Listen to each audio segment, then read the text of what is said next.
The Archetypes of Literature, paragraph number 24. Patterns of imagery, on the other hand, or fragments of significance, are oracular in origin. അപ്പോൾ Oracle എന്ന് പറഞ്ഞാൽ നമുക്കറിയണം, അതായത് നമ്മൾ വെളിച്ചപ്പാട് എന്നൊക്കെ പറയുന്ന ഒരു കോൺസെപ്റ്റാണ്. അപ്പോൾ അത് ഈ patterns of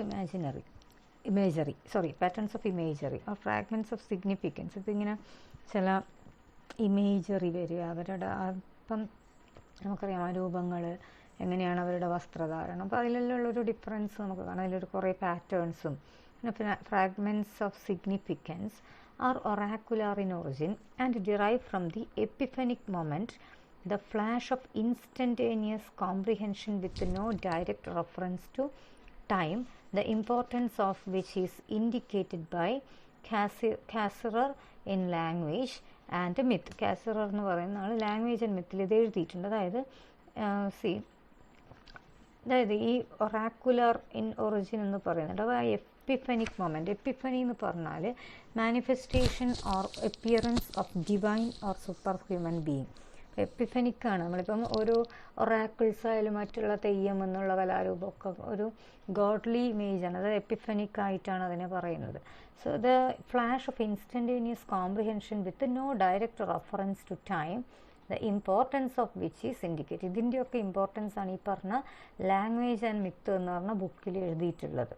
By the time we get them in the form of proverbs, riddles, commandments and etiological folktales, there is already a considerable element of narrative in them. ഇനി ഇതിനൊക്കെ പിന്നിൽ ഒരു ഐതിഹ്യങ്ങളോ ഇപ്പം ഒന്നും വേണ്ട, ഓരോ തെയ്യങ്ങൾക്ക് പോലും ഉണ്ട് അതിൻ്റെ പിന്നിൽ. ഇപ്പം മാക്കം എന്ന് പറഞ്ഞൊരു തെയ്യം, അപ്പോൾ അതിൻ്റെ പിന്നിലൊരു വലിയ നറേറ്റീവ് സ്റ്റോറിയാണ്. അപ്പോൾ അതുപോലെ ഓരോന്നിനും. അപ്പോൾ അതുകൊണ്ട് തന്നെ നമുക്കിപ്പോൾ മുത്തപ്പൻ എന്ന് പറയുന്ന ഒരു ഐതിഹ്യം, അപ്പോൾ അതിന് പിന്നിൽ ഉള്ള എങ്ങനെയാണ് ഇങ്ങനെ ഒരു പിന്നെ ഈ രീതിയിൽ കെട്ടിയാടി തുടങ്ങിയത് എന്നുള്ളത് വലിയൊരു നാറേറ്റീവ് നമുക്കവിടെ ഉണ്ട്. അത് ഏതിലും നമുക്ക് ഏറ്റവും അവൈലബിൾ ആയിട്ടുള്ളത് പറയുമ്പോൾ എത്രയും പെട്ടെന്ന് അത് മനസ്സിലാവും. അപ്പം എനിക്ക് തോന്നുന്നു ഈ ഒരു കോണ്ടെക്സ്റ്റിൽ ഏറ്റവും നന്നായിട്ട് നമുക്കാണ് കൂടുതലായിട്ട് അറിയാൻ പറ്റും. കാരണം ഇത് ഇത്രയും കലാരൂപങ്ങൾ ആയിട്ട് തന്നെ അത് വരുന്നത് കൊണ്ട് തന്നെ ഇറ്റ് ഡസൻ ഹാവ് മച്ച്, നമുക്കതിനൊരു പഞ്ഞമില്ല ശരിക്കും. ഇങ്ങനെയുള്ള ഏത് എക്സാമ്പിളും ഈ ഒരു കോണ്ടെക്സ്റ്റിൽ പറയാൻ വേണമെങ്കിൽ it's really good to see that. ഇപ്പം ഇതിനൊക്കെ പിന്നിൽ നറേറ്റീവ് ഉണ്ട് എന്നാണ്. They too are encyclopaedic in tendency, building up a total structure of significance. അപ്പോൾ ഇനി അതിനാണെങ്കിൽ ഒരു എൻസൈക്ലോപീഡിക് ടെൻഡൻസിയാണ്. കാരണം എന്ന് വെച്ചാൽ അത് പിന്നെ ഒരു ദേശത്തിന് മുഴുവനും തന്നെ അതിൽ അത് ഏത് റിലീജിയസ് മോഡലായിരിക്കും, പക്ഷേ എന്നാൽ പോലും അതിനൊരുപാട് സിഗ്നിഫിക്കൻസ് നമുക്ക് കാണാൻ വേണ്ടി പറ്റും ആ നറേറ്റീവ്സിന്. അതൊരു എൻസൈക്ലോപീഡിക് ടെൻഡൻസി എന്ന് പറയുമ്പോൾ മൊത്തത്തിലൊരു ഓൾ എൻകോംപാസിങ് അല്ലെങ്കിൽ മുഴുവനായും പടർന്നു നിൽക്കുന്ന രീതിയിൽ, അല്ലെങ്കിൽ ഒരുപാട് ആളുകളിൽ എത്തുന്ന രീതിയിൽ അതിന് നിലനിൽക്കാൻ പറ്റുന്നുള്ളതാണ്. So building up a total structure of significance or doctrine from random and empiric fragments. അപ്പം അതുപോലെ റാൻഡോ എംപിരിക്കോ ആയിട്ടുള്ള കുറേ ഫ്രാഗ്മെൻറ്റ്സിൽ നിന്നാണെങ്കിൽ പോലും ഒരു ടോട്ടാലിറ്റി ഓഫ് സ്ട്രക്ചർ അതിനെ അച്ചീവ് ചെയ്യാൻ വേണ്ടിയിട്ട് പറ്റുന്നുണ്ട്. And just as pure narrative would be unconscious act, so pure significance would be an incommunicable state of consciousness. ഇനി ഒരു പ്യുവർ നറേറ്റീവ് എന്ന് പറയുന്നത് എന്താണ്? അൺകോൺഷ്യസ് ആക്റ്റാണ്. അതായത് നമ്മൾ ഇപ്പോൾ ഉറക്കത്തിൽ പറയുന്ന കാര്യം അത് ഒരിക്കലും മാനിപ്പുലേറ്റഡ് അല്ല. നമ്മളതിലിപ്പം നമ്മളൊരു സാധാരണ ഒരു രീതിയിലൊരു കാര്യം പറയുന്നുണ്ടെങ്കിൽ അതിൻ്റെ കോൺസിക്വൻസസ് മുതൽ അതിൻ്റെ മറ്റുള്ള എന്തൊക്കെയാണ് അത് വാട്ട് അതേഴ്സ് മേ തിങ്ക്, അതുകൊണ്ട് എനിക്ക് എന്തെങ്കിലും നെഗറ്റീവ് ഇമ്പാക്റ്റ് ഉണ്ടാവും, ഇനി അതിൻ്റെ വേറെ എന്തെങ്കിലും പോസിറ്റീവ് ഇമ്പാക്റ്റ് ഉണ്ടെങ്കിൽ അതെങ്ങനെ യൂസ് ചെയ്യാം എന്നൊക്കെ ഉള്ള എല്ലാ മാനിപ്പുലേഷനും കൂടി. അപ്പോൾ അതിൽ പ്യൂരിറ്റി ഇല്ല. ബട്ട് ഇവിടെ അതുകൊണ്ടാണ് അൺകോൺഷ്യസ് ആക്ട് എന്നുള്ള പ്യുവർ നറേറ്റീവ് എന്ന് പറയുന്നത് ഒരു അൺകോൺഷ്യസ് ആക്റ്റാണ്. ഉറക്കത്തിൽ വിളിച്ച് പറയുന്ന കാര്യങ്ങൾ, അല്ലെങ്കിൽ നമ്മൾ പകുതി ബോധത്തിൽ വിളിച്ച് പറയുന്നത്, അല്ലെങ്കിൽ നമ്മൾ പിന്നെ നമ്മളുടെ മാനിപ്പുലേഷൻസ്, അതായത് മറ്റുള്ള കൾച്ചറൽ ബാക്ക്ഗ്രൗണ്ടിൽ നമ്മൾ നടത്തുന്ന മാനിപ്പുലേഷൻസ് ഒന്നും ഇല്ലാത്ത ഒരു രീതിയിലാണ് അത് വരിക. അതാണ് pure narrative. So pure significance would be an incommunicable state of consciousness. അതുകൊണ്ട് തന്നെയാണ് അങ്ങനെയുള്ള പ്യുവർ സിഗ്നിഫിക്കൻസ് എന്ന് പറയുന്നത് ഇൻകമ്മ്യൂണിക്കബിൾ ആണ്. പ്യുവർ ആയിട്ടുള്ളതാണെങ്കിൽ ശരിക്കും നമുക്ക് കമ്മ്യൂണിക്കേറ്റ് ചെയ്ത് കഴിഞ്ഞാൽ പ്രശ്നമാണ്. അങ്ങനെ ഒരു കമ്മ്യൂണിക്കേഷൻ, അതുകൊണ്ടാണല്ലോ നമ്മളിപ്പോൾ ഹിഡൺ ആണ്, അല്ലെങ്കിൽ ഈ ഒരു കൾച്ചറൽ ഗ്യാതറിങ്ങിൽ ഹ്യൂമൻ സൊസൈറ്റി, സോഷ്യൽ, കൾച്ചറൽ എന്നൊക്കെ സോഷ്യോ പൊളിറ്റിക്കൽ കൾച്ചറൽ കോണ്ടെക്സ്റ്റിൽ human beings are making the narratives as or communication എന്ന് പറയുന്നത് അതിൽ പ്യൂരിറ്റി ഇല്ല. എവിടെയും everywhere it is manipulated and political. So, pure significance would be an incommunicable state of consciousness, for communication begins by constructing narrative. ആണ് communication തുടങ്ങുന്നത് തന്നെ narrative construct ചെയ്തുകൊണ്ടാണ്. അതായത് നമുക്ക് ആവശ്യമുള്ള രീതിയിൽ നമ്മളുടെ കൾച്ചറൽ അല്ലെങ്കിൽ ആക്സെപ്റ്റൻസിന് അനുസരിച്ചുള്ള രീതിയിലാണ് കമ്മ്യൂണിക്കേഷൻസ് വരുന്നത്. അല്ലാതെ അത് നമ്മൾ ഒരിക്കലും നമുക്കെന്തും തോന്നുന്ന മൈൻഡിൽ, ഇപ്പോൾ ഒരു ഹ്യൂമൻ ബീങ്ങിൻ്റെ മൈൻഡിലുള്ള മുഴുവനും പറയുകയെന്ന് വെച്ച് കഴിഞ്ഞാൽ the person will be thrown like. അപ്പോൾ അങ്ങനെയുള്ളൊരു കോണ്ടെക്സ്റ്റിലാണ് ഈ പറയുന്ന, അതായത് നമ്മൾ ഈ പറയുന്ന അതിന് എല്ലാ സൈക്കോളജിക്കൽ സിഗ്നിഫിക്കൻസിലും തന്നെ ഓർമ്മിച്ചാൽ തന്നെയും വി ക്യാൻ അണ്ടർസ്റ്റാൻഡ് അൺകോൺഷ്യസ് എപ്പോഴും റിവീൽഡ് ആണോ, ഫുൾഫിൽഡ് ഡിസയേഴ്സ് എന്നൊക്കെയുള്ള ആ ഒരു കോൺസെപ്റ്റൊക്കെ കൂടി എടുത്തു കഴിഞ്ഞാൽ എന്താണ് ഈ ഒരു constructed narrative or purity, lacking the purity, lack of pure narrative അല്ലെങ്കിൽ പ്യുവർ കോൺഷ്യസ്നെസ്, അങ്ങനെയുള്ളൊരു കാര്യം എന്താണെന്ന് മനസ്സിലാവും. അതായത് ഇവിടെ തന്നെ പറയുന്നത് പ്യുവർ നറേറ്റീവ് അതില്ല, അല്ലെങ്കിൽ അതുണ്ടെങ്കിൽ പോലും അത് നമുക്ക് കോൺഷ്യസ് സ്റ്റേറ്റിൽ ഒരു സെൻസിബിൾ ആയിട്ടുള്ള ഒരു സോഷ്യൽ ലിവിങ് ആഗ്രഹിക്കുന്ന ഒരു ഹ്യൂമൻ ബീങ് അത് പുറത്ത് പറയില്ല എന്നുള്ളതാണ്. അതുകൊണ്ടാണ് കൺസ്ട്രക്ഷൻസ് തുടങ്ങുന്നിടത്താണ്, കൺസ്ട്രക്റ്റഡ് നറേറ്റീവിലാണ് കമ്മ്യൂണിക്കേഷൻ ബിഗിൻ ചെയ്യുന്നത് എന്ന് പോലും പറയേണ്ടി വരുന്നത്. So that's all with paragraph number 24 of the archetypes of literature. The archetypes of literature, paragraph number 25. The myth is the central informing power that gives archetypal significance to the ritual and archetypal narrative to the oracle.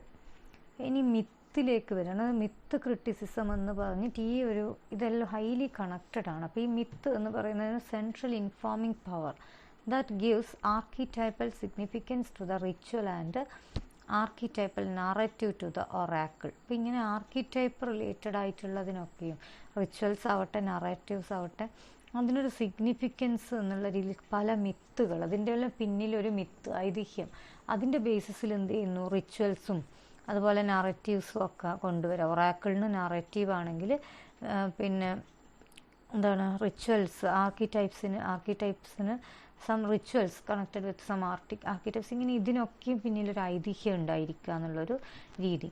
Hence the myth is the archetype though it might be convenient to say myth only when referring to narrative.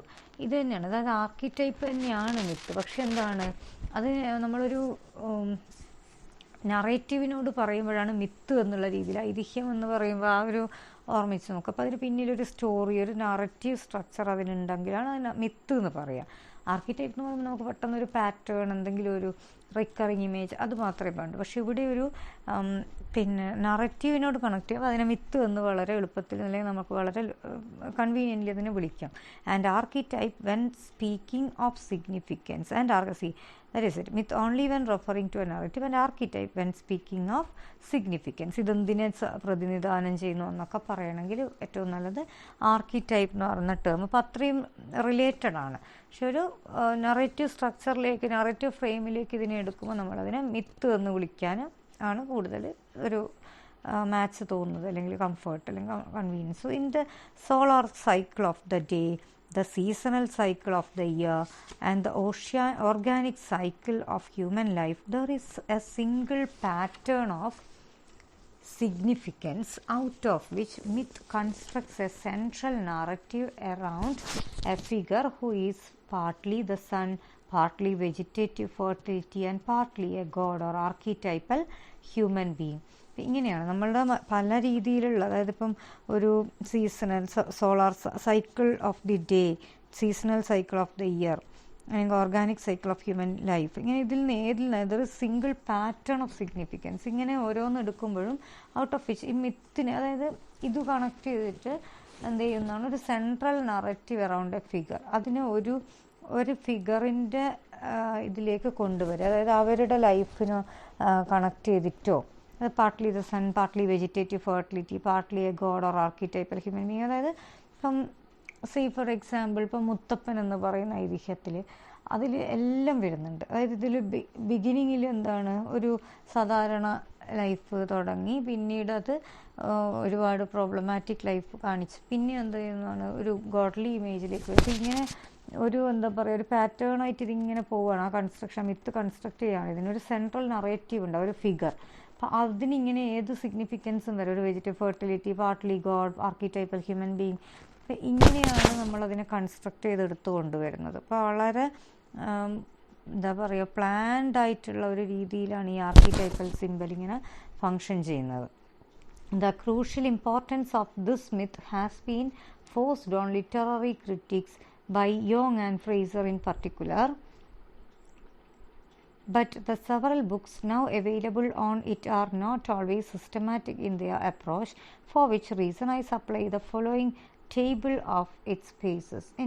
ഇങ്ങനെ നമുക്ക് പല seasonal സൈക്കിളുമായിട്ടും ഒരു life ഇവൻറ്റുമായിട്ടൊക്കെ connect ചെയ്ത് ഒരുപാട് books ഉണ്ടെങ്കിലും കൃത്യമായിട്ടുള്ള ഒന്നും അത് എവിടുന്നും കിട്ടുന്നില്ല എന്നാണ്. യോങ്ങിനെ നമുക്കറിയാം, ഫ്രേസറിനെ നമുക്കറിയാം, ഗോൾഡൻ ബോ, James G Fraser and Yong, call Yong.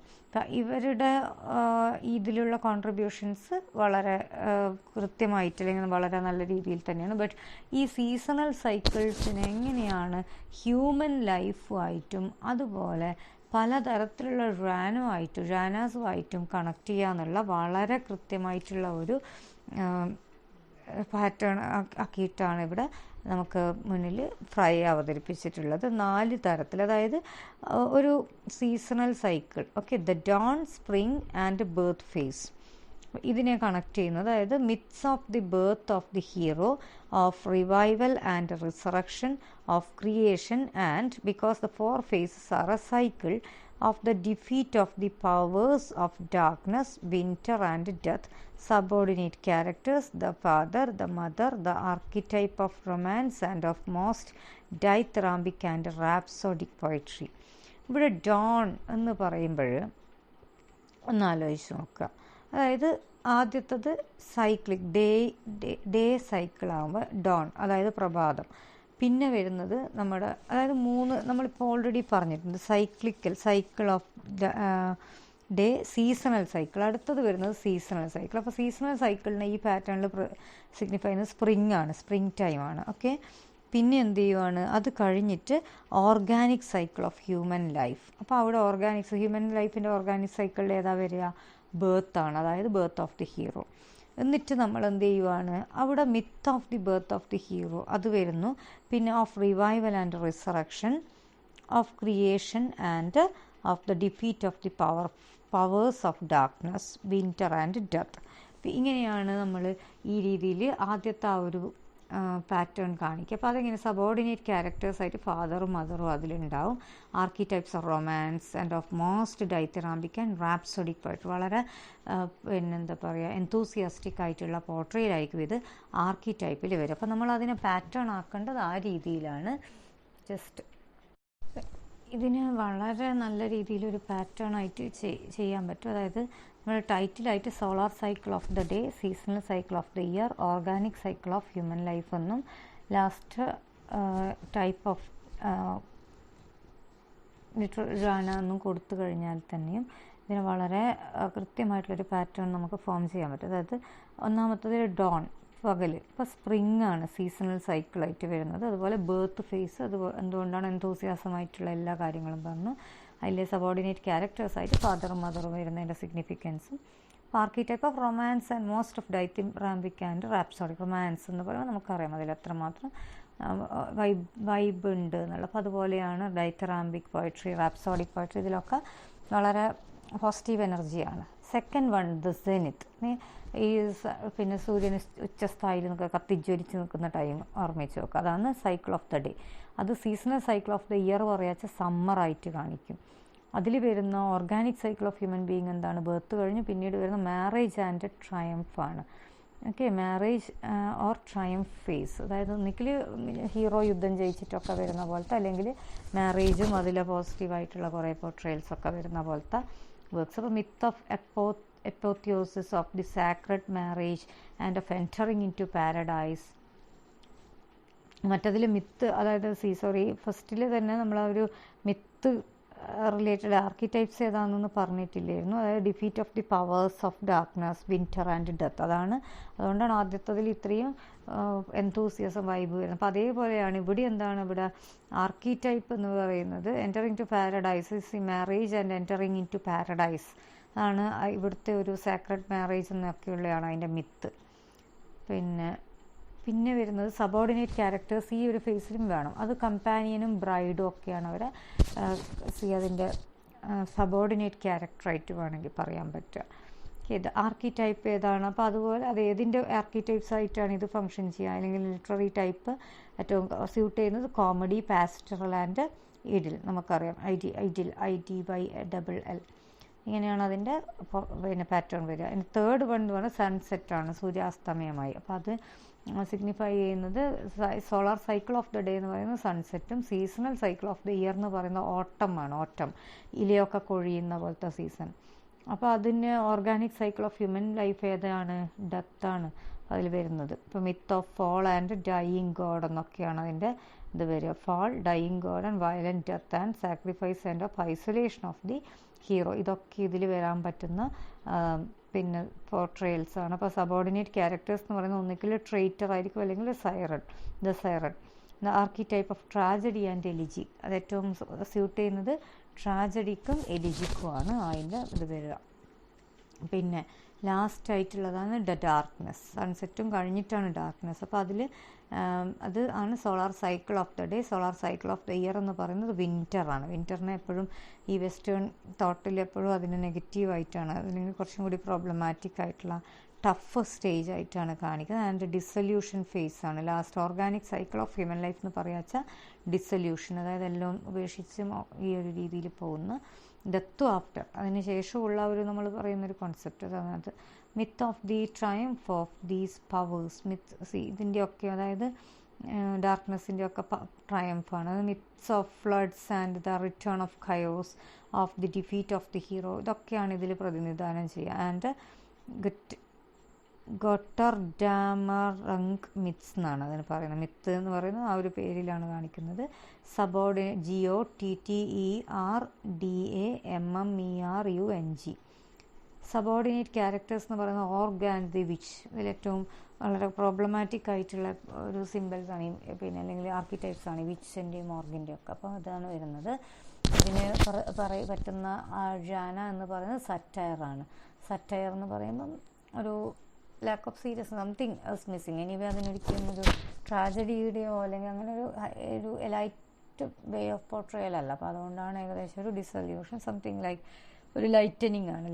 Light ആയി ഇങ്ങനെ അതിൻ്റെ ഒരു ഡെപ്ത് കുറഞ്ഞു പോകുന്ന dissolution phase. So this is the way Frye tries to get kind of very better pattern. വളരെ ഈ പറയുന്ന സീസണൽ സൈക്കിൾസ് ഒക്കെ വെച്ചുകൊണ്ടുള്ള നല്ല രീതിയിലുള്ളൊരു പാറ്റേൺ ആണ് നമ്മളിവിടെ പാരഗ്രാഫ് നമ്പർ 25 കാണുന്നത്. Okay, the archetypes of literature, paragraph number 26. The quest of the hero also tends to assimilate the oracular and random verbal structures, as we can see when we watch the chaos of local legends that results from prophetic epiphanies consolidating into a narrative mythology of departmental gods. So ഒരു hero question ഇതെപ്പോഴും നമ്മൾ കണ്ടുകൊണ്ടിരിക്കുന്ന, അല്ലെങ്കിൽ പല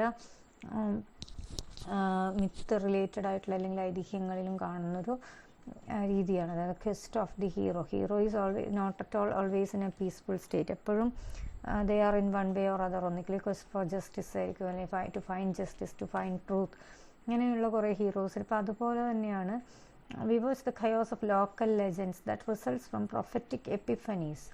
ഒരു godly epiphany നമ്മൾക്കറിയാം, manifestation appearance of god, divine supreme being എന്നുള്ള രീതിയിലാണ്. അപ്പോൾ അവിടെ ഒരു consolidating into a narrative methodology of departmental God's.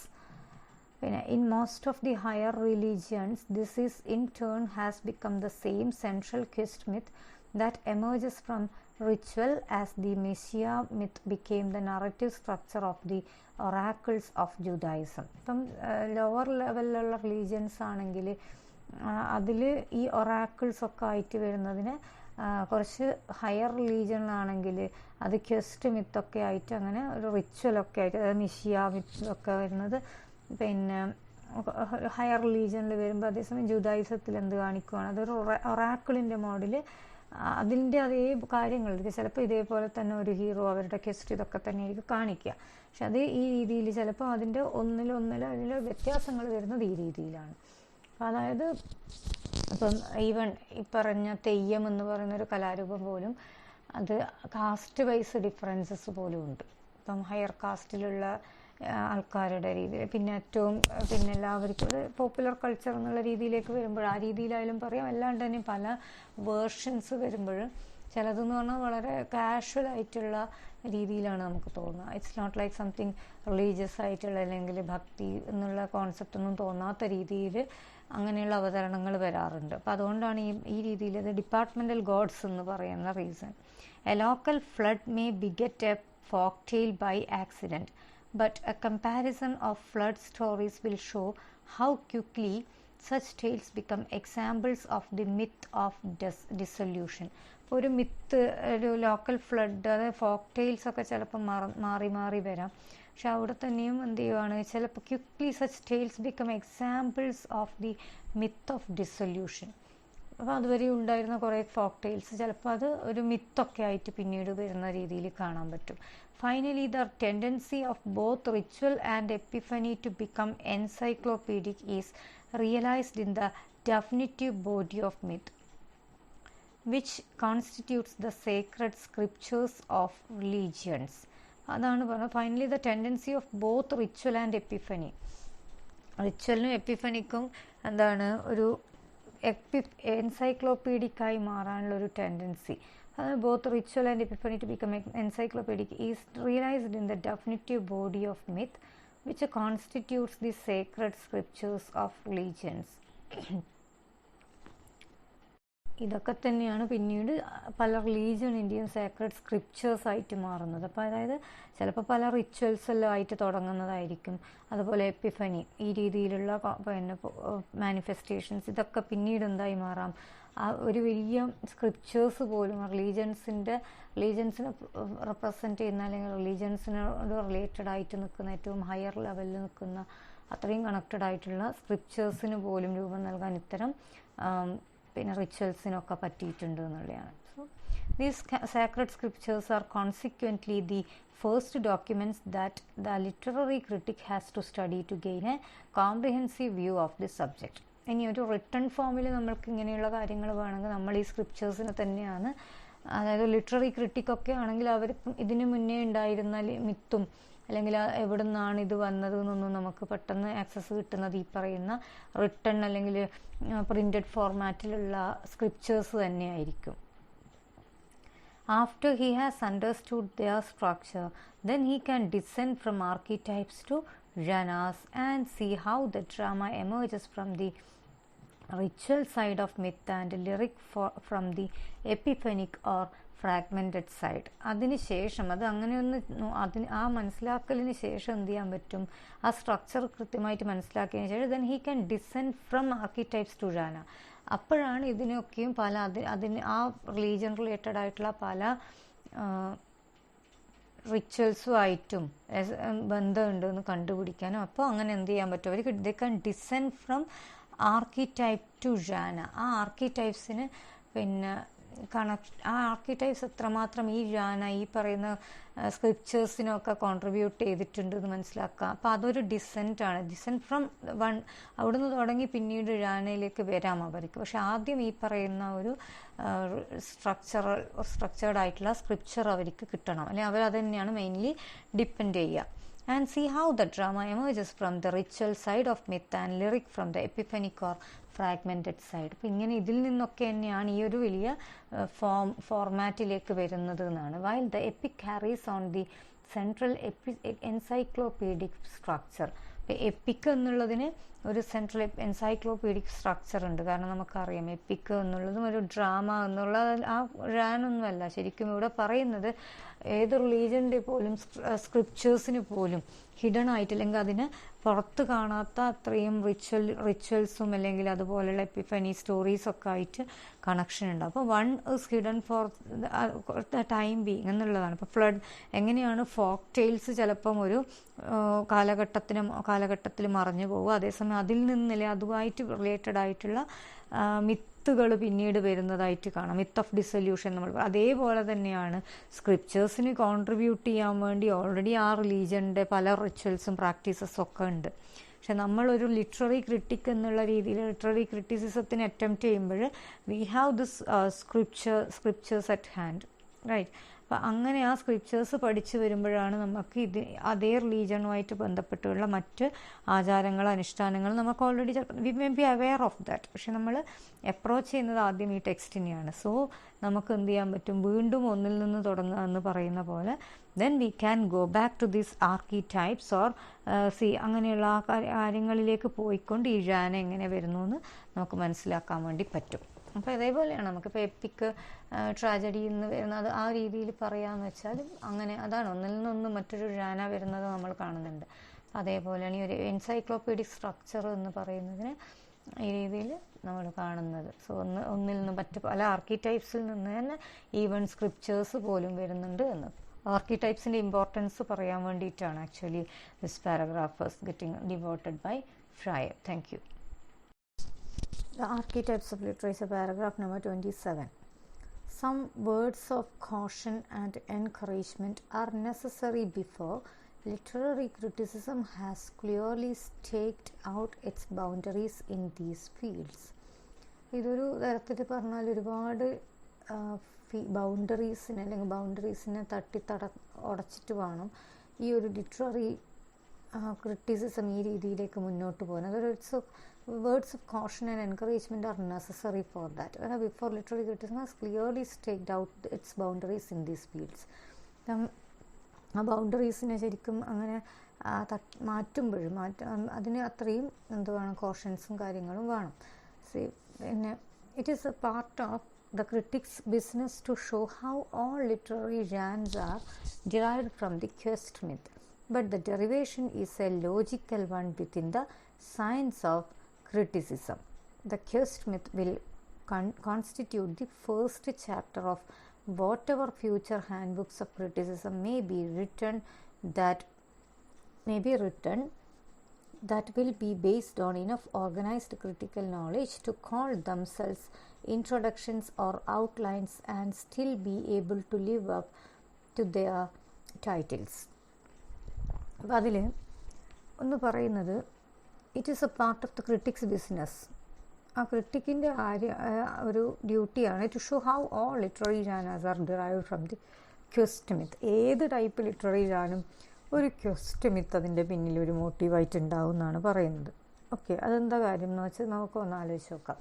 ഇപ്പോൾ ഒരു ട്രാജഡി എടുത്താൽ നമുക്കറിയാം ഏറ്റവും കൂടുതൽ ഹീറോ സങ്കല്പത്തിന് ഏറ്റവും ഇമ്പോർട്ടൻസ് കൊടുക്കുന്ന ലിറ്റററി ടൈപ്പാണ് ജാനാണ്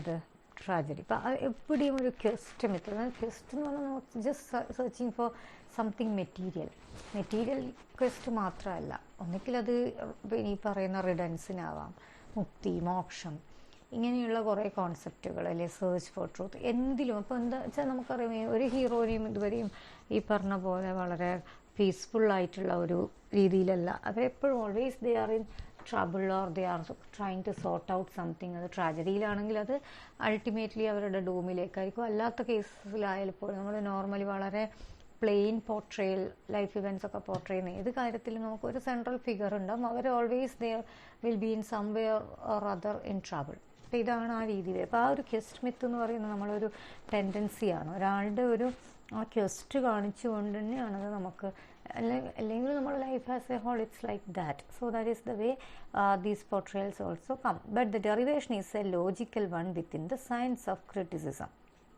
ഇനി ഈ ഡിറൈവ് ചെയ്യുന്ന ഡെറിവേഷൻ എന്ന് പറയുന്നത് ക്രിറ്റിസിസം സയൻസ് എന്നുള്ള രീതിയിൽ എടുക്കുമ്പോൾ അത് വളരെ ലോജിക്കലാണ്. കാരണം ഒന്നൊന്ന് ഡിറൈവ് ചെയ്ത് വരിക. The quest myth will constitute the first chapter of what ever future hand books of criticism may be written that will be based on enough organized critical knowledge to call themselves introductions or outlines. അപ്പം എന്തും, അതായത് ഈ പറയുന്ന question myth ഏത് ക്രിറ്റിസത്തിൻ്റെയും ഒരു ഇൻട്രൊഡക്ഷനായിട്ട് മാറാം. Okay, introduction എന്നുള്ള രീതിയിൽ അത് തന്നെയായിരിക്കും മിക്കവാറും വരും ഏത് ഫ്യൂച്ചർ ഹാൻഡ് ബുക്സ് ക്രിറ്റിസത്തിൽ വന്നാലും. പക്ഷേങ്കിൽ എന്താണ്, അതിനെ ഇൻട്രൊഡക്ഷൻ എന്നോ ഔട്ട്ലൈൻ എന്നൊക്കെയാണ് വിളിക്കുന്നതെങ്കിൽ പോലും അതിൻ്റെതായ ഒരു ഡെപ്ത്, അതായത് will be able to live up to their titles. അതിൻ്റെ ഇൻട്രൊഡക്ഷൻ തന്നെയാണ്. അതായത് ആ വർക്ക്, നമ്മൾ അനലൈസ് ചെയ്യുന്ന വർക്കിൻ്റെ ഏറ്റവും മെയിൻ എന്ന് പറഞ്ഞാൽ ഇൻട്രൊഡക്ഷൻ അല്ലെങ്കിൽ ഔട്ട്ലൈൻ എന്നൊക്കെ പറയുമ്പോൾ നമുക്ക് കിട്ടേണ്ടത് ഇത് തന്നെയാണ്, what this is about. Okay, so that is there. And അതുകൊണ്ടാണ് ആ ടൈറ്റിൽസിനോട് ജസ്റ്റിഫൈ ചെയ്യാൻ പറ്റുന്നു എന്ന് പറയുന്നത്. So it is only when we try to expound the derivation chronologically that we find ourselves writing pseudo prehistorical fictions and theories of mythological contract. ഈ derivation chronologically നടത്തുമ്പോൾ മാത്രമാണ് നമുക്ക് തന്നെ മനസ്സിലാവുന്നത്. We find ourselves writing pseudo prehistorical fictions and theories of mythological contract. അപ്പം ഇങ്ങനെ തന്നെയാണ് നമുക്കറിയാൻ പറ്റുന്നത് എത്രമാത്രം നമ്മൾ സ്യൂഡോ പ്രീ ഹിസ്റ്റോറിക്കൽ ഫിക്ഷൻസ് മെനഞ്ഞു വെച്ചിട്ടുണ്ട്. നമ്മൾക്കറിയില്ല ഇതിൻ്റെയൊക്കെ പിന്നിൽ എത്രമാത്രം മിത്സും റിച്വൽസും കിടപ്പുണ്ട് എന്നുള്ളത്.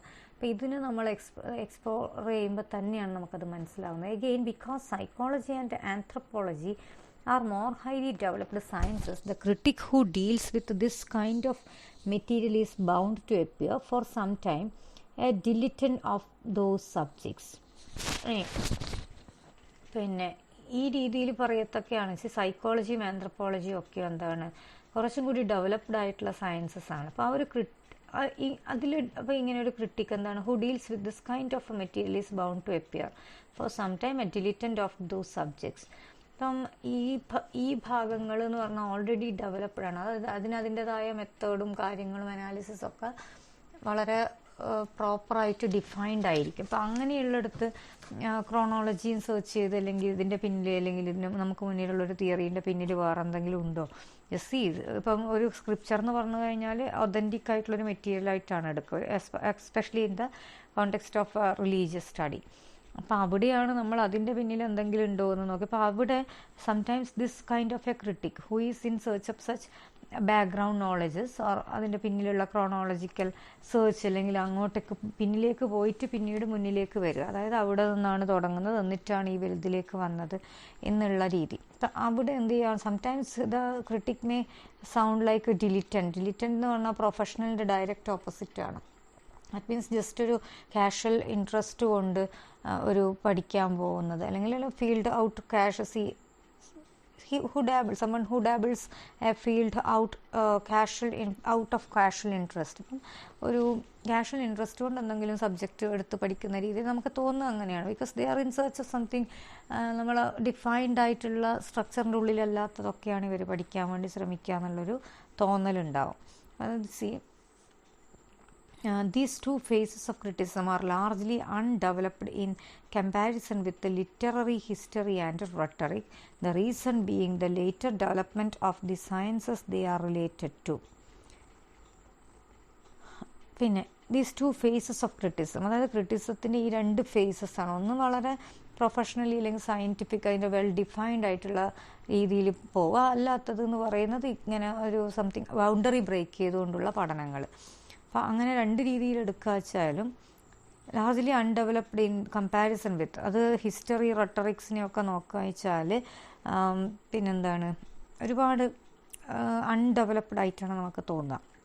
അതായത് ഹിസ്റ്ററിയാലും റെട്ടറിക്സ് ഇതിനൊക്കെ വളരെ ഡിഫൈൻഡ് ആയിട്ടുള്ളൊരു pattern of study, approach to study ഉണ്ട്. Okay, but the fascination which the Golden Bough and Young's book on libido symbols have for their literary critics is not based on dilettantism. അപ്പോൾ പക്ഷേ അതേസമയം എന്താണ്, golden ബോ യോങ്ങിൻ്റെ ബുക്കൊന്നും ഈ രീതിയിലുള്ള അവർ search ചെയ്യുന്ന പല സിമ്പിൾസൊക്കെ ഉണ്ട്. അതൊരിക്കലും ആ പറയുന്ന how for literary critics is not based on dilettantes but the fascination which the Golden Bough and Young's book on libido symbols have for literary critics. ഈ ബുക്സൊക്കെ ലിബിഡോ സിമ്പിൾസിൻ്റെ മേലെയൊക്കെ ലിറ്റററി ക്രിറ്റിക്സിന് കൊടുക്കുന്ന ഫാസിനേഷൻ അത് ബേസായിട്ട് അവർ പോകുന്ന സെർച്ചുകൾ, അതൊന്നും ഒരിക്കലും ഡിലിറ്റാൻറ്റിസം അല്ല എന്നാണ്. But on the fact that these books are primarily studies in literary criticism and very important ones. അതിൻ്റെ reason എന്ന് പറഞ്ഞാൽ അതത്ര പ്രിമിറ്റീവായിട്ട് തോന്നുന്ന ബുക്സ്, അല്ലെങ്കിൽ അത്രമാത്രം പഴക്കം ചെന്ന ബുക്സ് ആയാൽ പോലും അതിൻ്റെ രീതി വളരെ സീരിയസ്ലി തന്നെയാണ് ലിറ്റററി ക്രിറ്റിസത്തിന് ഏറ്റവും ഇമ്പോർട്ടൻ്റ് ആയിട്ടുള്ള ബുക്സ് ആയിട്ടാണ് പ്രയ ഇവിടെ പറഞ്ഞിട്ടുള്ളത്. അപ്പോൾ അതുകൊണ്ട് തന്നെ എല്ലാ ബൗണ്ടറി ബ്രേക്കിംഗ് കൈൻഡ് ഓഫ് സ്റ്റഡീസും അത് അങ്ങനെ തന്നെയാണ് തുടങ്ങുക. അപ്പം അതായത് നമുക്ക് ക്രിറ്റിസത്തിൻ്റെ മുന്നിലുള്ള ചലഞ്ച് എന്താണെന്ന് പറഞ്ഞാൽ ഓൾറെഡി ഫസ്റ്റ് പാർട്ടിൽ ഡിഫൈൻ ചെയ്ത് അതേ കാര്യമാണ് ഇവിടെ പറഞ്ഞു വരുന്നത്. മറ്റ് പല ഏരിയാസിനും സയൻസിൻ്റെ അപ്രോച്ചുമായിട്ട് ഓൾറെഡി കണക്ട് ചെയ്തുകൊണ്ട് അതിൻ്റെ കരിക്കുലം ഡിഫൈൻ ചെയ്യാൻ പറ്റിയിട്ടുണ്ട്. പക്ഷേ ക്രിറ്റിസം ഇവിടെ സ്റ്റാർട്ടിംഗ് ആണ്. ക്രിറ്റിസം എന്ത് ചെയ്യണം, എങ്ങനെയാണ് ഇതൊക്കെ അപ്രോച്ച് ചെയ്യേണ്ടതെന്നുള്ളൊരു സ്റ്റാർട്ടിങ് അത്ര. അപ്പോൾ അതിൻ്റെതായ ഒരു കാര്യങ്ങൾ അവിടെ നമുക്ക് അതിൻ്റെതായ ചില മിസ്സിങ്സ് കാണാൻ പറ്റും. പക്ഷേ അതെല്ലാം അപ്പോൾ സംടൈംസ് നമുക്ക് തോന്നും അത് വളരെ ഡിലിറ്റൻ്റ് ആയിട്ടുള്ള ഒരാളുടെ വെറും ഒരു ഫാസിനേഷൻ്റെ പുറത്ത് പോകുന്ന സെർച്ചാണ്, സ്റ്റഡീസാണെന്ന്. പക്ഷേ അല്ലാത്തതും അതായത് വളരെ ആ ഏരിയയിൽ തന്നെയുള്ള വളരെ നല്ല ബുക്സ്, ഇപ്പം ഗോൾഡൻ ബോ, ഫ്രേസറിൻ്റെ ഒക്കെ ബുക്കുകൾ വളരെ ഇമ്പോർട്ടൻ്റ് ആണെന്നും അതിലൊക്കെ ഇൻവോൾവ് ആയിട്ട് പഠിക്കുന്ന ക്രിട്ടിക്സ് അവർ വളരെ പ്രൊഫഷണൽ തന്നെയാണ് എന്നുമാണ് പ്രയ പറഞ്ഞു വെക്കാൻ ശ്രമിക്കുന്നത്. So that's all with paragraph number 27. Archetypes of Literature, paragraph number 28. In any case, the critic who is studying the principles of literary form has a quite different interest from the psychologist concerned with the states of mind or the anthropologist with the social institutions. ഈ രീതിയിലുള്ള critic, അതായത് studying the principles of literary form, അത് ഒരു സൈക്കോളജിസ്റ്റിൻ്റെ കൺസേണോ ആന്ത്രപ്പോളജിസ്റ്റിൻ്റെ കൺസേണോ, അതായത് for the state of mind, അതിനോടുള്ള ആ രീതിയിലുള്ള അപ്രോച്ച് ആയിരിക്കില്ല വേറൊരു രീതിയിലുള്ളൊരു critic who is studying the principles of literary form.